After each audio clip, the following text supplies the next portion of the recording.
This story time is why I stopped being friends with a girl because her dad was a pervert.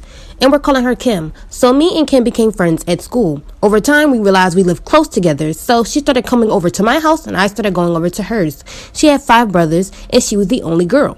Whenever I'd come over to her house, I'd say hello to everyone, but her dad was always excited to see me. He'd immediately run and give me a hug. Over the past couple months, he'd give me a hug and a kiss on the cheek.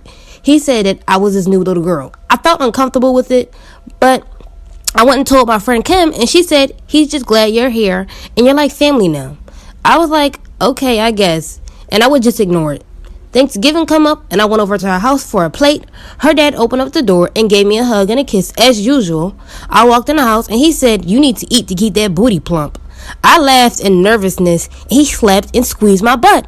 There's more that happened after this. Let me know if you guys want a part 2.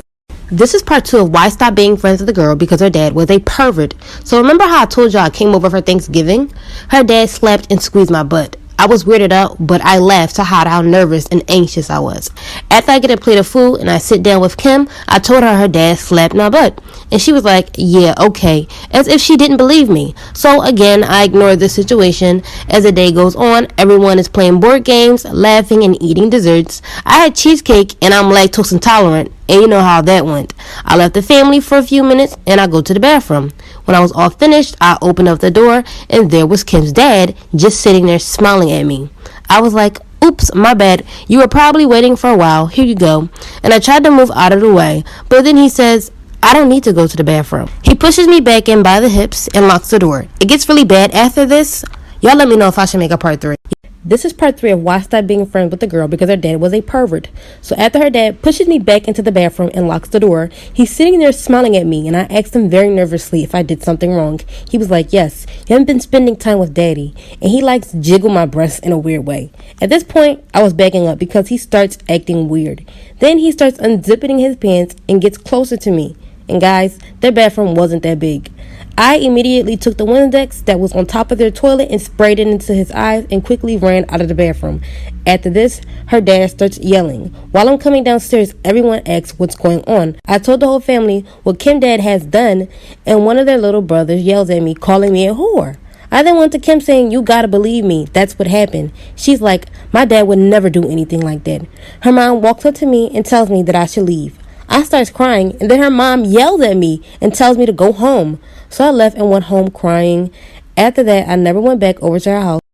This story time is about how my boyfriend exposed my nudes to everyone at school. By the way, we're calling him Keith. So I've been with my boyfriend Keith for 4 months. He seemed pretty cool and chill and very outgoing. He played basketball and was very popular in school. So when he started talking to me, I felt very special. But as time went by, he wasn't the guy who I thought he was. He was pretty self-entitled, cocky, and it got annoying. He expected everything to be handed to him. Anyway, throughout the relationship, he'd always ask for nudes, but I always tell him no because I'm not that type of girl to send any guy nudes.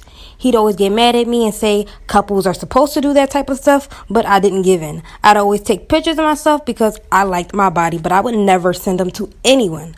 One day, Keith comes over to my house. We chilled for a little bit, and then my mom had called me. And then when I had came back, I saw him on my phone. When I snatched my phone from him, he sent the pictures that I took of myself and sent them to his phone. It get really reckless after this. This is part 2 of how my boyfriend exposed my nudes to everyone in school. So after Keith snuck into my phone and sent my nudes to himself, I got mad at him and told him to delete them. He tries to justify why he should keep them, but I say no because they were private.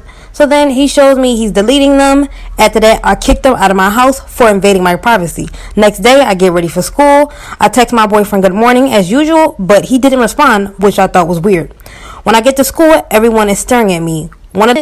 I came into the lunchroom and everyone was staring at me. One of my best friends came up to me and asked me if I posted my nudes online. And I told her no and explained what Keith probably did.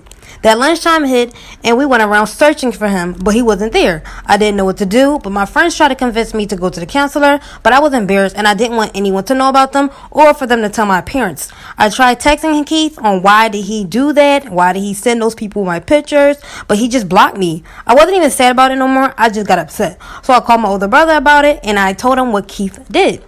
And he said he'd be at my school at the end of the day and that he'll handle the whole situation. So school ends and everyone is leaving out. Me and my best friend walk out together to meet up with my brother. When I get outside, All I see is my brother and his friends jumping Keith. It gets crazy after this. Let me know if you guys want a part 4. This is part 4 of how my boyfriend exposed my nudes to everyone in school. Like I said earlier, I was supposed to be meeting up with my brother after school, but I saw him and his friends jumping my boyfriend Keith. Everyone was crowded around him, and you can tell that Keith was getting it bad. His lip was busted, 2 black eyes, hands were bleeding, and his clothes were ripped up, and he had bruises on his legs and arms. And all his friends backed up, and the one who posted the nudes wasn't there. By the time I reached down to the crowd, the cops came, and I'm pretty sure it was probably because the school called. And I was trying to stop my brother and pull him off of Keith, but him and his friends just kept going at him. When the cops came storming in, they all hopped out of their cars. They screamed at everyone, telling everyone to back up. By the time they reached the center, they arrested my brother and his friends, and they had to get an ambulance for Keith. My brother tried to escape, but they tased him and he fell to the ground. At this point, it gets really sad. To be honest, I don't even think y'all actually want to know what happened after that, but let me know down below.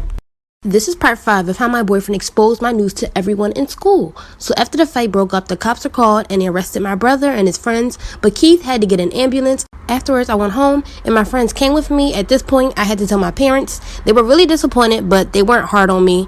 They ended up going to my school, talked to my counselors and all the teachers about it, which was very embarrassing for me. They brought in one of the students, who was Keith's friend, that actually posted the pictures. Some other stuff went down, but we were able to press charges. As for my brother, my parents bailed him out.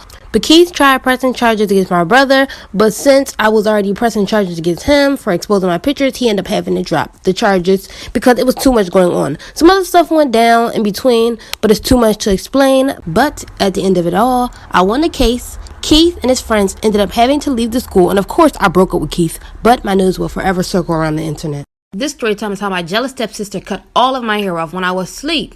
By the way, we're calling her Jamie. So growing up, me and Jamie never got along. She always talked bad about my mom and how my mom broke her family apart.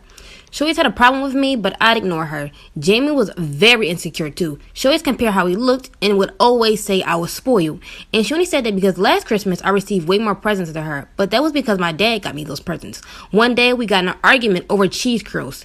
She was upset because I took the last of it and she pushed me and knocked all the cheese curls on the floor. My mom came in the kitchen asking what happened. I told her what Jamie did. So my mom gripped her up by the neck and told her to go into her room and think about what she has done to me. Jamie stayed in her room all day. She never came back out to apologize. Night come and I went into my room to go to sleep. As I was sleeping, I felt something touching my head. When I got up, I saw all my hair on my pillow and Jamie with scissors. If y'all want to know what I did after that, let me know down below in the comments. This is part 2 of how my jealous stepsister cut all of my hair off when I was asleep. So after I woke up out of my sleep, I saw all my hair on my pillow and Jamie with scissors. I've never screamed so loud in my life. I tried to get back at Jamie, but she had scissors in her hand and threatened to cut me if I didn't back up. It was like she wanted to physically harm me. So I took the little karaoke machine and threw it at her, but it fell on her leg and she started crying. I was confused because the karaoke machine wasn't even that heavy. Jamie's dad walked into the room asking what happened, and Jamie said that I threw the karaoke machine at her. And my stepdad yelled at me asking, why would you do that? And then asked me what happened to my hair. I pointed at Jamie and said, Jamie cut all of my hair off. My stepdad looked at me like I was crazy and picked up Jamie and took her to the bathroom. I was mad because I knew Jamie was faking it. Then I went to my parents' room and told my mom that Jamie cut all of my hair off. If y'all want to know what happened after that, let me know down below in the comments. This is part 3 of how my jealous stepsister cut all of my hair off when I was asleep. So after I threw the karaoke machine at Jamie, she pretended to be hurt and my stepdad picked her up and took her to the bathroom. I quickly ran into my parents' room and I told my mom that Jamie cut all of my hair off. My mom got upset and asked my stepfather, did he not see my hair? He said, well, I threw the karaoke machine at Jamie.